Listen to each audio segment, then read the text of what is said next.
All right, I'm going to go ahead and get us started, and we'll keep adding people as we come in. But welcome, everyone. I'm Dean Hebel, Executive Director of 10 at the Top, and I am glad to have you with us for our March TAT Chat.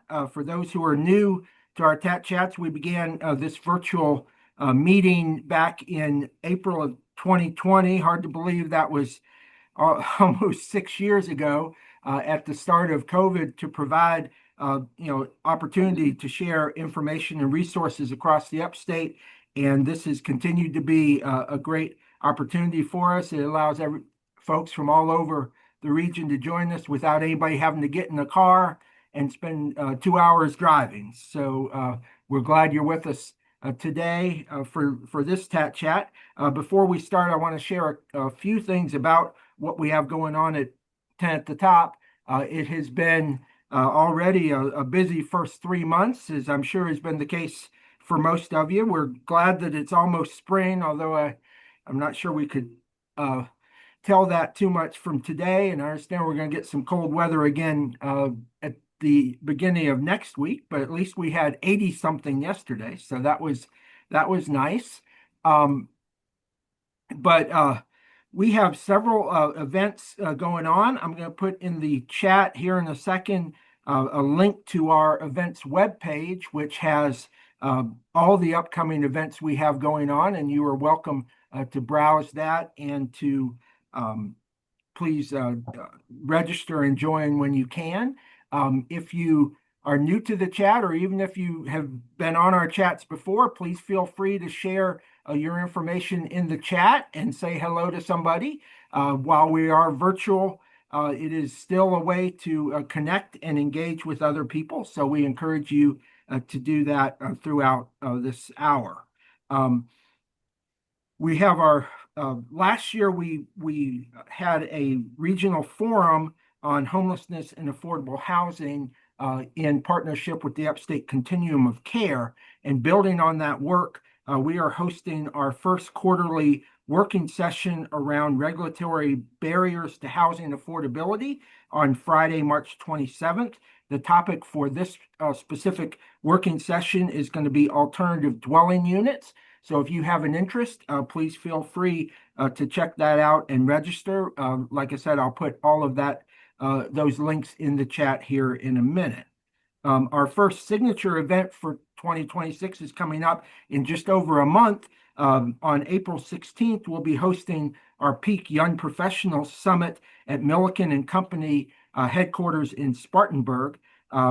This event actually is celebrating our 10th year of having that. We had the first one in 2016, and it's designed to be an opportunity for the young professional groups and young professionals from across the upstate to come together. We also have some more seasoned veterans, mentors who will be there. So it's a great way for you to help your young professionals within your organization to get engaged with the region and with other people, and to continue building their individual and their collective connections across the upstate.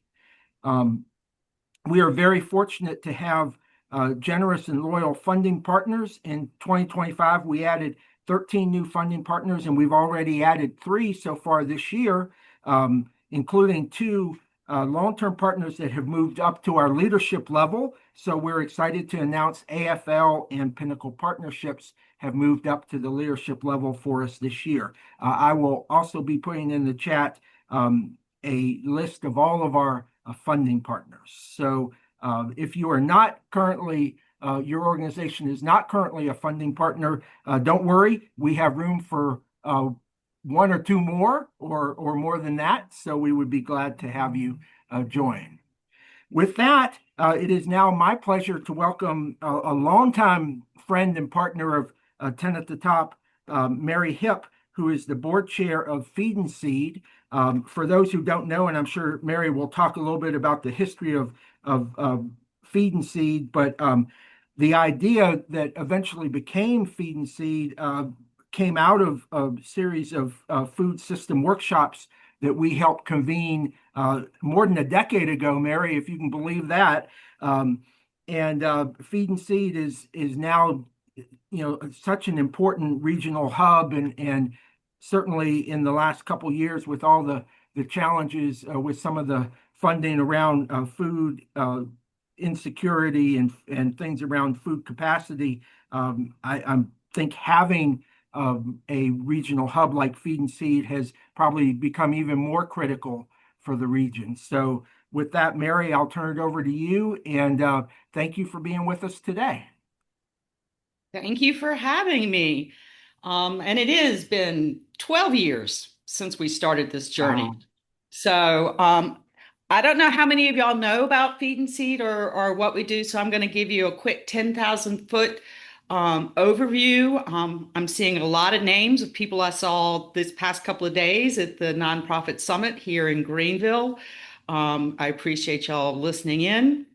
But Feed and Seed was created by the colliding of two worlds. I was working on improving the school lunches with Ron Jones, homemade salad dressings, no fried food, salad bars.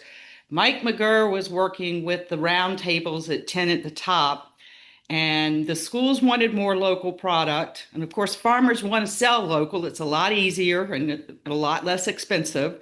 And when Mike and I and a guy named Scott Park got into a conversation, what we realized is the infrastructure that connects the two we thought we were going to fix actually did not even exist. So, what Feed and Seed is, we have created that infrastructure to connect growers and end users. We really focus on institutions because it's a large market and they have the purchasing capacity. So, but we landed here in 20 April of 2022. We were originally at where Willie Taco is. Then we were at the Commons and they announced Unity Park and they did not want manufacturing in there. We were supposed to open in June of 2020, and so obvious reasons, but we up and running in 2022. We have 18,000 square feet in our little corner of Judson Mill here. That includes the Hain Hip Community Room, which we rent out, for-profit, not-profit, catering or no catering. We have commercial kitchens that we do bulk cooking, and we also rent out by the hour. Our food waste program includes dehydrating, freeze drying, and or flash freezing. So we've got rooms for all of that. We have 5,000 square feet of a walk-in cooler and freezer space. We have a good agricultural practices wash and pack room. We have a good manufacturing practices warehouse, and then we have our processing facility where we do all of our peeling, dicing, et cetera, et cetera, et cetera. It's hard to explain. So if anybody wants a tour, just reach out to me and I will happily give you a tour. But let's jump into food insecurity, which is a drastically bouncing ball moving target these days, and we really never know what's going to happen. But by the numbers, 14.4% of South Carolinians are food insecure. A majority of those are veterans, children, seniors, and disability. We are seventh in the entire nation of food insecurity. So it's not a really, really good position to be in. And obviously, it's a big challenge that we have in this state. Of course, rural areas are more food insecure than urban, but even with that food insecurity in the urban, it's not necessarily the right food. In 2025, now granted, government shut down, SNAP got frozen, all that kind of stuff. Food banks in the state of South Carolina had a 30% increase in demand. And they are expecting about that again this year if they change the SNAP rules. And that is one of the challenges. We're going to change the SNAP rules to this, or we're going to change it to this, or we're going to change it to this. And that ball keeps bouncing, and we don't know when they're going to change or how they're going to change. So we are having to adapt to what we can and can't do. So in regards to food insecurity and our role in this program is we are the connector per se. We're a storage house, we're a connector. So we don't actually serve the clients that are food insecure. We just make sure local products get to those clients. Um, and that's been very interesting. As you know, several of the departments got shut down in January of 2025. USDA was very unique. It got completely shut down. So instead of cutting programs, they just shut the department down. And then we started getting information on what programs were or were not going to be um, reinstated. Several of our food access programs were not reinstated. We participated in local food purchasing assistance, LFPA. There's a ton of acronyms, y'all. I'm sorry. I don't always remember what the acronyms stand for. Um, so what that did is we could purchase produce and proteins from South Carolina farmers and growers. Then it was donated and we were reimbursed by the USDA. We were spending about $500,000 a year over 3 years. So that's $500,000 worth of proteins, eggs, and produce that we were buying from South Carolina farmers that were donated to food insecure churches, schools, organizations in South Carolina. We also participated in local food in LFS, local foods in schools. That program was literally buying produce for schools and then reimbursed. And that was about $80,000 a year. Another program cut was Fresh for Life, um, which is basically a produce box that is prescribed for either high blood pressure or diabetes or something like that. What we still have in place, Food Share SC is still in existence. That is a state-run program. Only one organization can support a county. So Mill Village is in Greenville. We do Pickens Oconee in Abbeville. That is a produce box, whole produce box every other week that you can purchase for $20 or $5 using your SNAP EBT. And in regards to continuing to attempt to support our farmers, if there's something that's in the box that we can find locally, we will not order it from the distributor. We will purchase it directly from the farmers. And we're doing about, I'd say 400 to 450 boxes a month right now. And those numbers are starting to climb. Not just the SNAP purchase is climbing, but the $20 boxes purchases are climbing because it's really good food and it is now actually probably equivalent, if not cheaper than going to the grocery store. We also do Veggie RX, which is through Rural Clemson Health. And again, that's a prescription. And medical clinics down in Abbeville prescribe that, and then we deliver those to them. But it's basically the same thing as Food Share. One of our wins, which has been huge for us, is called Scales, supporting community agricultural and local education systems. Basically, it's farm to school. This is a USDA grant. It is for 3 years. It's $1 million over 3 years. We were supposed to find out in the spring, and then we found out in September, but then the government shut down. So it's been kind of glitchy. But what the program does is we buy South Carolina produce, and we've got several things we're doing. We buy collards, sweet potatoes, basil that we turn into nut-free pesto, local strawberries, and local blueberries. Then we make it into a value-added item and sell those products to the school districts. So our first year we'll be focusing on Greenville County schools, but the goal is at the end of 3 years that we'll be into 15 districts around the upstate and maybe even more. So last quarter of 2025, when we started measuring everything, um, we processed 5 tons of sweet potatoes, roasted and made them into sweet potato mash and flash froze them, over 27,000 pounds of collards that we cooked off using the school district's recipe, which is dictated by the USDA, flash froze and flash froze.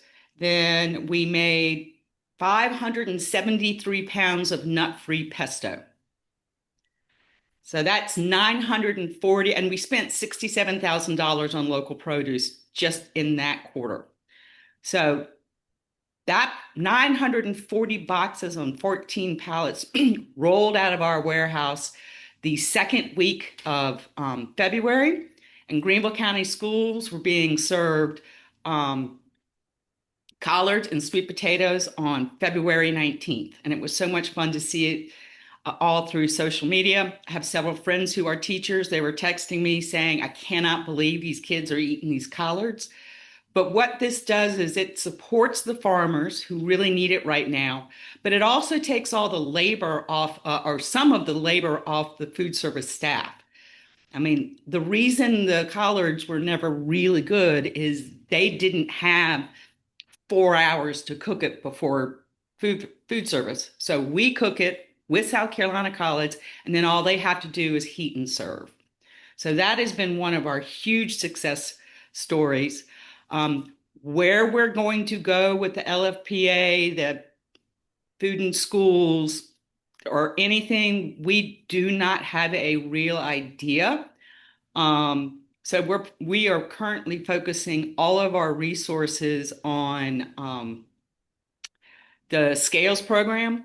But what we are doing is we have been applying for local grants or donate dollar donations to replicate the LFPA program. I mean, it's never going to be $500,000, but even $20,000 of produce to get into pantries and food pantries and schools and everything like that, someplace like Greer Relief or Piedmont Relief is better than nothing. And with that, so again, we're the infrastructure that connects the two. We know the farmers, we know what's in season, we purchase it, we call loaves and fishes, we call the storehouse, we call the Dacusville Community Center and say, okay, we have this produce. Do you want it? Come and pick it up. So that's kind of the 10,000 foot view. I mean, I'm happy to dive deeper. Oh, I know what I was going to say. Hang on, let me put this in the chat. I will say food is medicine with Furman University and Open Fields has done an incredible job of mapping food insecurity. And the detriments of what happens with the food insecurity, what the impacts, is it mobility, is it disability, is it financial? And Greenville has done its entire um, it has done its entire county deep dive in connection with Live Well Greenville. They're getting other counties. Every county has some information, but they're in the process of diving deeper. Evelyn Food Share SC is in Spartanburg. I don't know who manages it, but it should be somewhere on their website. We So do. Mary, I'll take it from here to ask you maybe some of those more specific questions, and others, if you have any, please feel free to chime in as well. And I love this question from Adrian because you hear all the time food insecurity. What is that term specifically, and how is it determined? So there's there is more than one true definition of food insecurity, but what it really means is, do you have access to food? Period. I mean, it could be a candy bar or it could be an apple, but there are other detriments that influence it. Can you afford food? Can you get to food? Um, can you get to the right food to address your health needs? But what it means, and I think urban, it is if you are near, I think it's 5 miles, and rural is 12 miles. Those numbers may have, whoops, hang on, I got automatic lights. Um, but it's just, do you have access to food?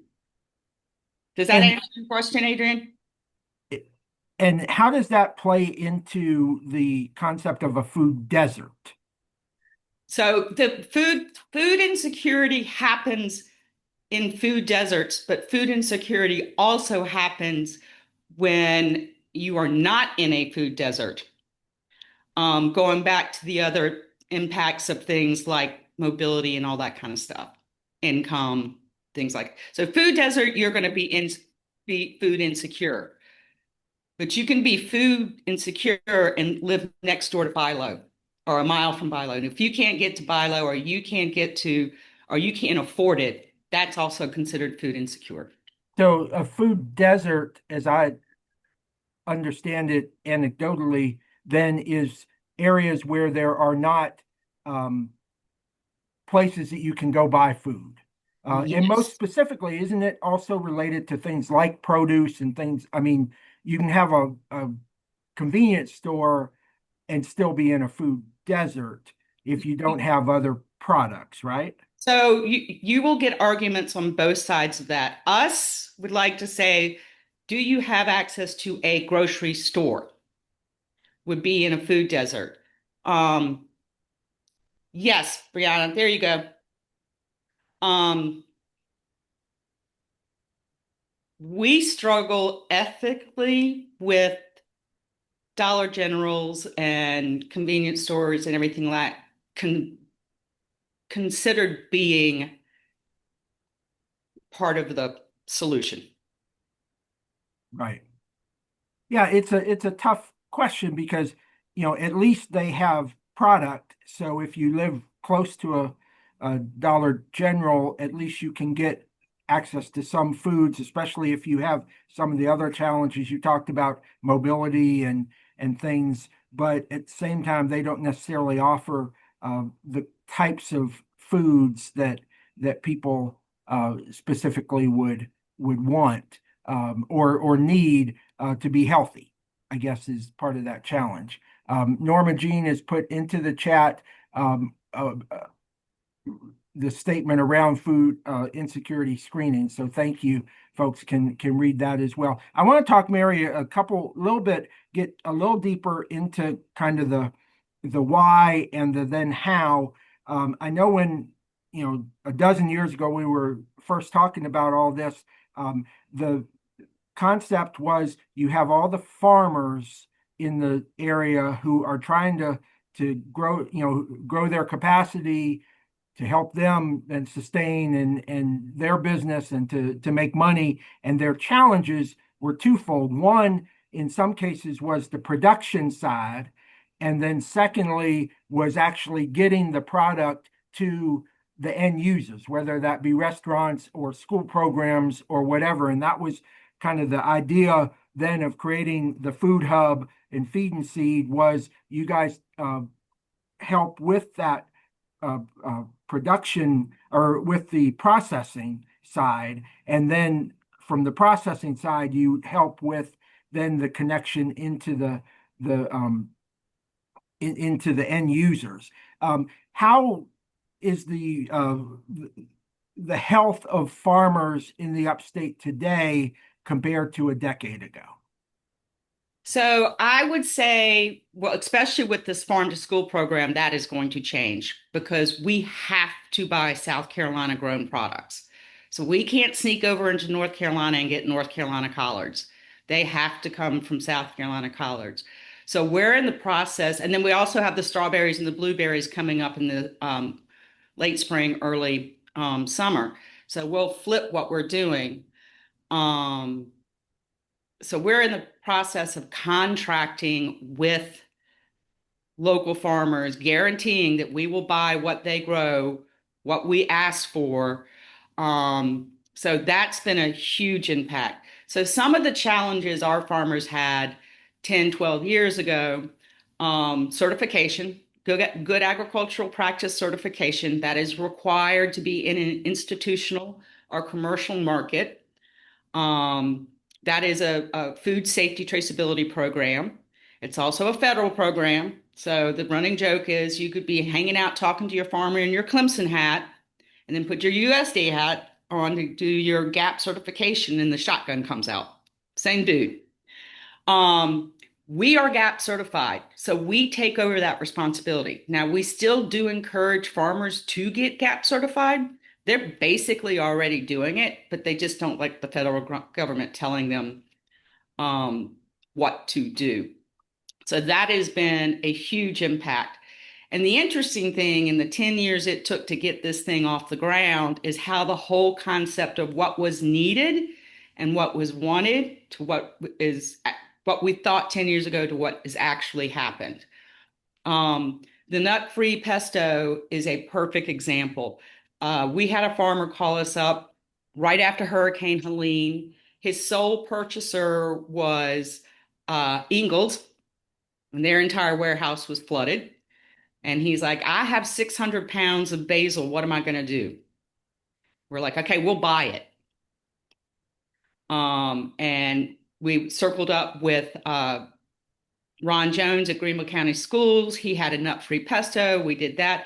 So we had that pesto in the schools at the beginning of 2025. Um, but what it proved to us is that we have the capacity, we have the tools and the skills, and the farmers really just don't want to process. Let's be honest. They want to grow. They'll even deliver to us, but they can't make a living off of farmers markets, and they can't make a living off of. I mean, they don't want to.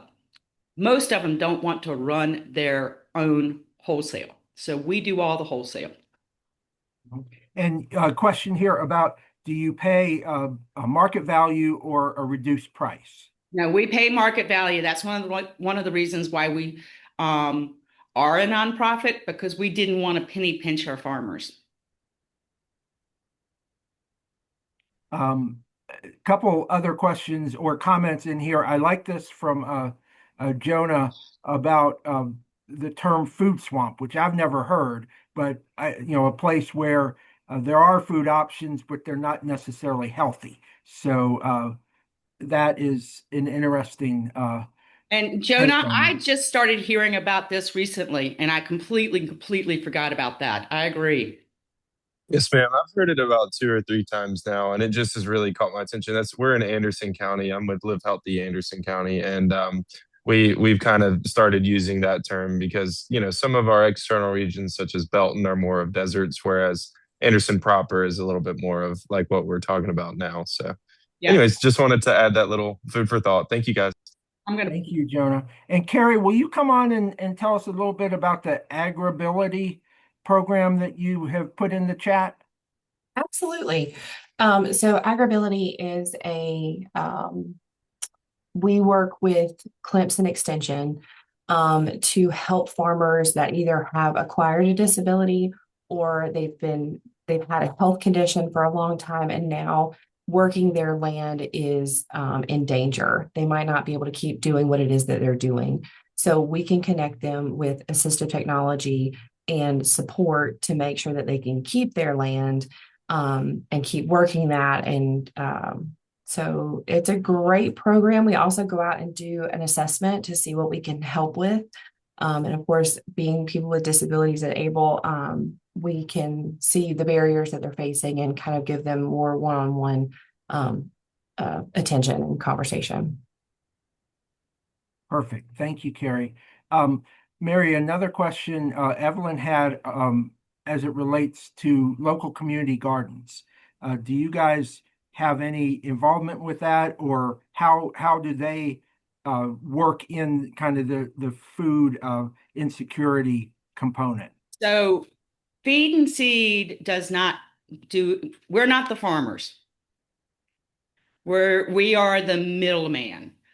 Um, but what we find with the community gardens is that the community supports the community gardens and then the community benefits from the community gardens. Unfortunately, because of the lack of certification or the lack of volume, we don't have anything to do with community gardens. That all having been said, if somebody wants to have a community garden workshop or a seed sale or something like that, we will support those educational efforts in the Hain Hip Community Room. Perfect. And we were talking before others came on. Initially, you all had a retail component in the shop, and that has been closed partly because of some of the shutdowns and other things. But you have the kitchen and things. Talk about kind of your plans, short term and then long term, for those. Right. So we had a green market and cafe that was open from I think 8 to 5:30 or something like that. Uh, Really focused on regional produce, but we also carried conventional where we are located because we know that's what people, I mean, people always want lemons, people always want bananas. Um, and with the shutdown of everything that was happening, we decided to close our market and cafe down. Now, our market was SNAP EBT and Healthy Buck certified. It was very, very focused on grab and goes, pre-made casseroles, soups, salad, sandwiches, um, pasta sauces, everything made in-house, everything SNAP EBT qualified. Really, the only thing you couldn't buy in our facility that was not SNAP EBT qualified was hot food. And we had very little hot food. But when the USDA started canceling programs, we made the executive decision to close down our market and cafe and focus our resources back on the wholesale and institutional side because it was much more mission driven and we would have a larger impact. What are we going to do with the space? We are looking at options, converting it into a teaching kitchen, maybe subleasing it, um, converting it into another classroom, um, keeping our fingers crossed that a lot more people know where Judson Mill is and comes wants to shop here, and then we'll open it back up. But we don't have an answer. I think like a lot of us in the nonprofit sector, we're just wait and see what happens. Yeah, that seems to be the that seems to be the theme of the year in many ways. But I do know, we have hosted the last couple years in November a Taste of the Upstate Upstate Connect session, and we've had some folks who use smaller kitchens. I know there's one, at Greenville Tech in their culinary center, and there's also one close to that and I'm blanking on the name, but in that same area of the West End through another nonprofit. So, there are examples of entrepreneurs and small business folks who are looking for Yep. kitchens. So hopefully, if that's part of your strategy, there are certainly people who I think would want to utilize the space. It is beautiful. If you have not been there, you have to check it out. And Mary, we have a chance for people to check it out here in just a couple months, right? Yes. In early June, we're going to have a panel about food. Yes, we're going to do on June 3rd, we're going to do our Upstate Connect in the Hain Hip room there at Feed and Seed. It will be on regional food systems and food insecurity. Mary is working on a panel of folks from across the upstate, so it will not just be focused on Greenville and Feed and Seed. It'll be focused on kind of the food systems and structures across the entire region. So if you have not had a chance to see the facility at Feed and Seed, please be sure and put that on your calendar. June 3rd, we'll be sending out a registration probably in another month or so, since it's still a couple months away. But this is kind of a sneak peek of the concepts and things we'll be talking about then. Yep. And we do rent out our commercial kitchen. We do rent out dry storage. We do rent out cold storage. That is something that came out of that 10-year pause. So we rent our commercial kitchen by the hour versus blocks of time. We have a couple of food entre pickled pepper people do all their bottling over here for us. We rent out at cold and dry storage by the day, by the week, or by the month. We've got Red Clay in here. Claire Creamery keeps all their ice cream bases here. So we've got a couple of other people here. And that is what we discovered is it's taken that brick and mortar pressure off of these food entrepreneurs so they can get their production, they can sell their product, but they don't have to spend as much money. Perfect. Well, Mary, thank you for sharing some time with us today.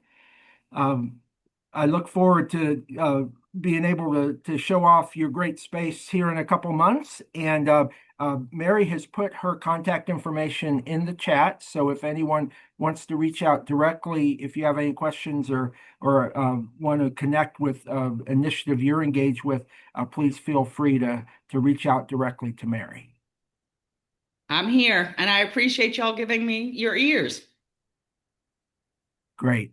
All right. We're going to turn now to our resource update, and we have another person who's been doing great work here in the upstate, Don Deck, with LISC, Local Initiative Support Corporation. And I hope I said that right, Don. Yes, you did. LISC is a whole lot easier to say than that. But thank you for being with us, and I'll give you some time to share if you want to share your screen and share about what you guys have going on. Yes, I am happy to. Thanks so much, Dean, for the opportunity to share. I'm sharing my screen now, and I want to make sure everyone can see it. Okay. Um, But I am Dawn Deck. I'm the executive director of LISC, Upstate South Carolina. LISC is one of the country's largest community development nonprofits. We've received designation by U.S. Treasury as a community development financial institution, also known as a CDFI. We have been in existence since 1979, and our headquarters is located in New York. But our mission is to work with residents and partners to close opportunity gaps, health and wealth gaps, so that people and places can thrive. And I want to pause for just a moment to say to all of the change makers on the call today, happy Women's History Month. Thank you for your extraordinary work that you do every day to improve the lives of people and communities in South Carolina. But that is also the reason why LISC exists, again, working to eliminate health, wealth, and opportunity gaps in communities that we serve. We believe that closing our country's unacceptable gaps in health, wealth, and opportunity is both a moral and an economic imperative. And we know that there's great work happening in our communities, but LISC exists to walk alongside those communities to help create communities for all. And so a little more about the way in which LISC works. We deliver grants, loans, equity, and capacity building support to under-resourced communities. And, the beauty of LISC, what I've learned in doing this work is our ability to leverage relationships across our footprint in order to bring resources to a community that may not have access to those resources. And it's all for the purpose of making an even greater impact.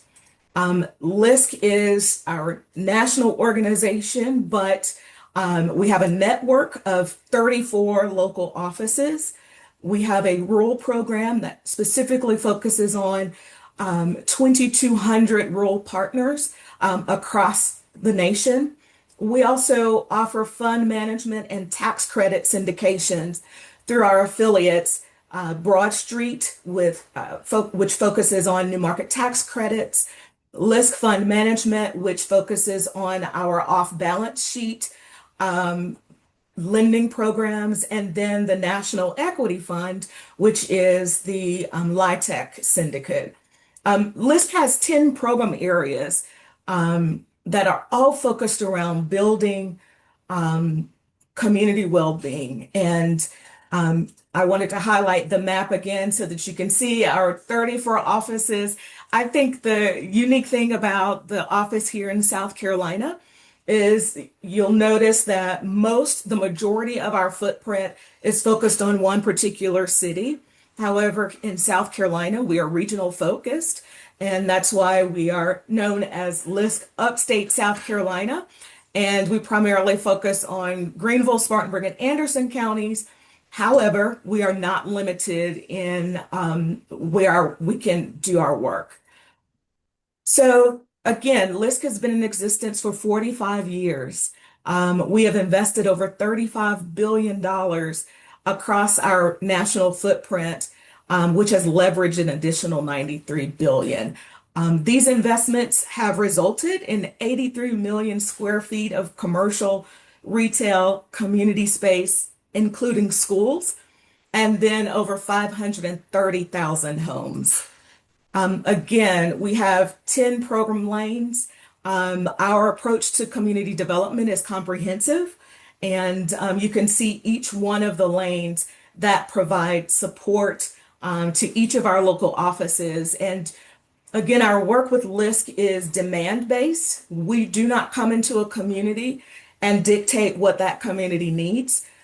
We take some time to understand the needs of the community, hear the voices of leaders talking about the most important and pressing needs of the community.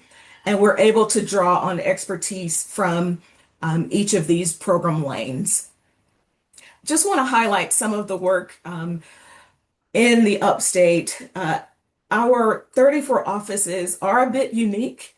Not every office offers the same programs, but here in South Carolina, our initiatives are focused on these three areas, which include affordable housing, economic development, income and wealth building, and capacity building. We all know the need for more affordable housing.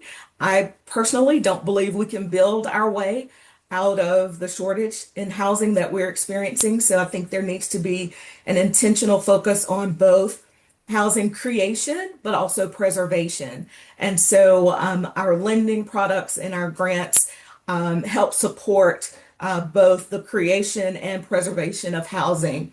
When we talk about economic development as a key pillar for our work in South Carolina, we look at advancing access to small businesses so that they're in position to scale and thrive in serving their communities, but also looking at the stimulation of job creation and offering opportunities for individuals to take advantage of higher wage jobs. And so our focus on economic development, that's a broad term, but we have several ways in which we support that in South Carolina. Income and wealth building through our Financial Opportunity Center model. I am pleased to share our Financial Opportunity Center was launched here in South Carolina, the first in our footprint across the nation. And so we just launched a FOC in December of last year with our partner AIM. And it's all focused on an integrated approach to workforce development where there is coaching provided to individuals focused on specific job skilling and also an integrated approach to financial coaching as well, because we understand as individuals have opportunities for higher wage jobs, we want them positioned to achieve some of their financial goals, which leads to wealth building and acquiring assets. So it isn't just about getting a job, but it's also about how individuals are positioned to take advantage of new economic opportunities as their wages increase. And then lastly, capacity building. We work with nonprofits and CDCs by providing training, technical assistance, and some funding to support their work and strengthen the infrastructure of their organizations. And so these are the pillars of our work here in South Carolina. Everything that I do aligns with one of those pillars. So just to give you an idea of the impact in South Carolina, Lisk Upstate has invested over $765 million, and that's across Lisk and our affiliates in South Carolina, which has resulted in over 7,000 affordable homes and apartments and over 40,000 square feet of community space. And as I mentioned before, we are a CDFI, we are a lender, and so that means we have loans that we invest into projects. And so if your community is looking for capital to support either the construction of a community facility or a mixed use building, affordable housing development, even charter schools, or any economic development space, we do have products available, and would certainly be open to a conversation to learn more about your project, and determine how, if Lisk can provide support to your small business or your organization. I will share the presentation with everyone. I'll make sure to send this to Dean so that each of you can have access to it. But Dean, that concludes my presentation on Lisk, and I'm certainly open to any questions anyone may have. So thank you, Don. And I guess I'll just kind of start with, and you mentioned the structure and everything, but I like the fact that you all have the national organization, so some support at that level, and then also, but are able to adapt and support within your communities around the needs there. How do you bring in at times mentors from across the nation or other things? How do you take advantage of some of the um, experience and things that you have within your network? Sure. Thank you for that question, Dean. I think that's one of the benefits of being a national organization. Things that we're seeing here in South Carolina and community development challenges that we're focusing on are not new. That means that other communities have experienced them. And so there could be an opportunity to glean from other areas across our national footprint. So to answer your question, yes, I invite in other experts. Um, a couple of weeks ago, I convened a developer summit where we engaged developers focused on commercial real estate as well as affordable housing.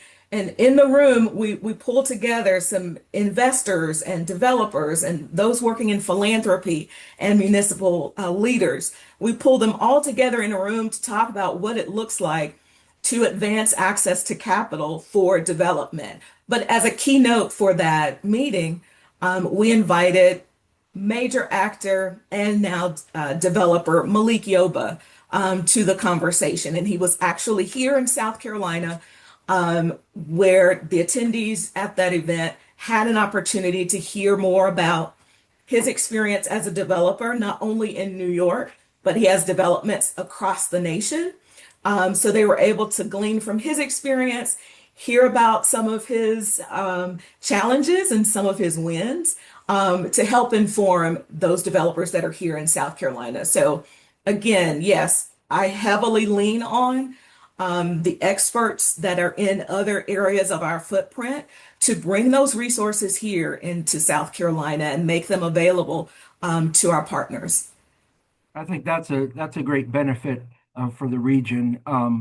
And we have Elise is on shouting on the work of the Robin Hood group that y'all support in Union County. So you mentioned Yes. a lot of your focus is Greenville, Spartanburg, Anderson, but you guys do engage across the wider upstate with organizations, and if you'll put your contact information in the chat, and you had it on the screen, and we'll of course share it. If anyone uh, had a light bulb go off and think you want to connect with Dawn, I'm sure you'd be happy to do that. Absolutely. I'm always available. So I'll make sure that you all have access to my direct email address. And just a note on the Robin Hood group, an opportunity came through our national health team with LISC that focuses on healthy food access. And we were looking for partners in South Carolina focused on healthy food access. And we came across Elise and met her and the work that the Robin Hood Group is doing in the Union. And so it was a significant grant opportunity that was made available to the Robin Hood Group from our national team. And so oftentimes there are opportunities that come at our national level, and there may be a focus on South Carolina. And so again, we're able to bring those resources that would not be available to our state. Great. Yeah, I think that's so important, and I appreciate you taking some time this morning to share with us. And for those who are new to the chat, we always send a follow-up that includes the link to the video as well as to the presentations and things that have been presented during our TAT chats. So you'll have access to both the information from Mary and from Dawn. So Dawn, thank you for being with us today. Thank you for the opportunity, Dean. All right, I am not going to take 7 minutes, so you'll get a couple minutes of your day back, but I did put in the chat about our next TAT chat on April 9th at 10 a.m. Our guests will be representatives of the SC 250 committee that is focused on celebrating the 250th anniversary of the American Revolution here in the upstate. A lot of stuff going on here. We did our Upstate Connect a couple weeks ago at the Pickens County Museum, and they have a great new display that was paid for by the 250 committee about Andrew Pickens. So there's a lot of great things available here in the upstate, and we'll be celebrating as a state for the next few years around the 250th anniversary of the revolution. So please mark your calendars, and you can register with the link that I provided to learn more about what's going on with the 250 committee and the celebration of our 250th anniversary of our country. So with that, I want to again thank Mary and Dawn for being our guests today. And I hope everybody has a great day. The rain is supposed to stop soon. So the sun will come out this afternoon and we will have a nice weekend. And I look forward to hopefully having you all back on with us on April 9th and also attending some of the events we have coming up that I mentioned earlier. So with that, I hope you have a great day. Bye, everybody.